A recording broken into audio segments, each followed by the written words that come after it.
Good morning. This is your weekly update with Jim Stewart. I'm the Chief Investment Officer here at Worth Asset Management. Today is Monday, May 1st, 2023, and I'm going to go over your three threes for the week. I'm going to go over our major asset classes, their performance, and our top three favorite on a long-term basis.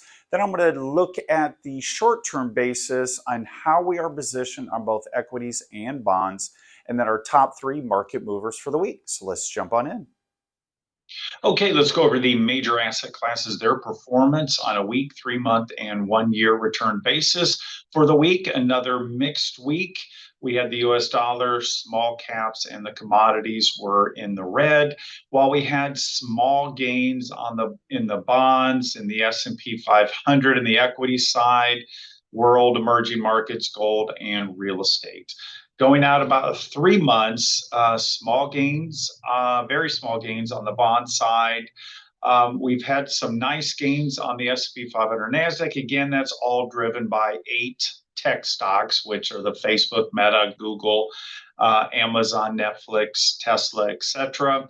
But when you look underneath the hood, we have the Russell, which is, again, the small caps, the world emerging market, real estate, commodities, all in the red on a 3-month return basis. So, and gold being a positive for the 3 months. On a 1-year return basis, looking out a little bit farther, if you look at the major indexes, the bond index right here is down almost 1%.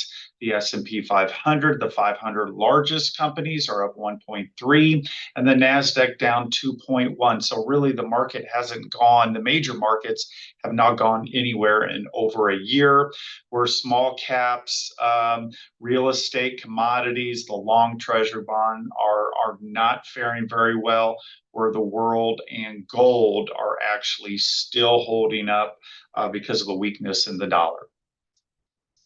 All right, let's go over the top 3 major asset classes on a long-term basis. There has been no change. We still have T-bills, gold, global equities as our top 3. So we still have this battle going on offense and defense. And that makes sense because, like I said, over the past year, the markets really have not gone anywhere. All right, let's look at the bonds on a short-term basis. We started adding back in March 10th. On a year-to-date basis, though, the 10-year interest rates have dropped from 3.88 to 3.45. And when the yields drop, the bond prices go up. And so that's why we've been adding bonds, and that's why the performance on the bonds on a whole have been positive year-to-date. And let's take a look at equities on a short-term basis. We are still trading in these support and resistance zones, and we have been doing for over a year now. Even though the year-to-date performance is kind of nice, again driven by those 8 tech stocks. We still got to break above the 42, possibly the 4,300 before we get an all clear that, hey, everything's going to be great moving forward. But as I said before, and we'll continue to say, we're probably going to continue to trade inside these support and resistance zones until we get some major definitive answer on interest rates, on where this economy is going, on if we're going to be in a recession before we break out or below here.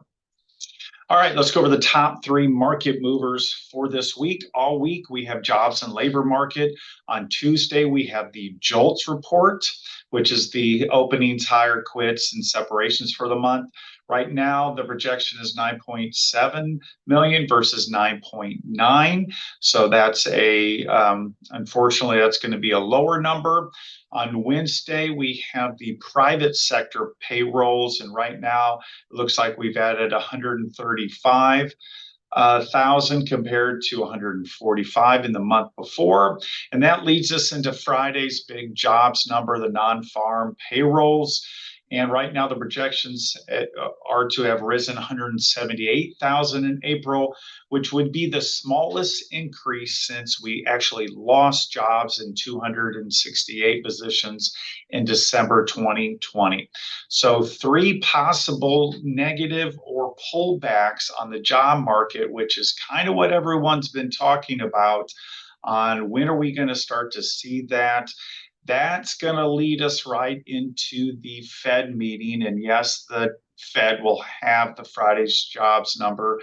So it'd be interesting to see what they have. But right now, there's a 94% chance that they are going to raise, probably for the last time, 25 basis points for the Fed funds rate, which would put us in the range between 5 and 5.25. And the question is now, what are they going to say? Are they going to actually talk about this pause? Are they going to pivot to let's just kind of wait and see? Or are they going to anticipate that we've got to stay strong and hard on this inflation? So it'll be a definite market mover on what Powell says versus what he's doing, because that's already been priced in. Also, we have a lot of earnings, which I'll go over here in a second. Here are some of the corporate earnings this week. And so you can get a feel for, we're going to get a lot of these reports. And so far, they've been fairly good on lower projections. But again, what are they going to say? And as long as they don't say anything about, if they say anything about AI, then their stock will go up. If they don't, then they probably won't. That's kind of been the way that it's been going. Also on Saturday, we have the Berkshire Hathaway annual shareholders meeting. Why is that important? This is the first time since pre-COVID that they're actually meeting again live. So Charlie Munger and Warren Buffett will be meeting for 5 hours taking questions. And so we'll get to see what the most popular, most successful investor thinks about this economy and moving forward. Okay, that's it for this week. Our next update will be Monday, May 8th. And as always, continue to subscribe, like, and follow. And we shall see you next week. Have a great week trading.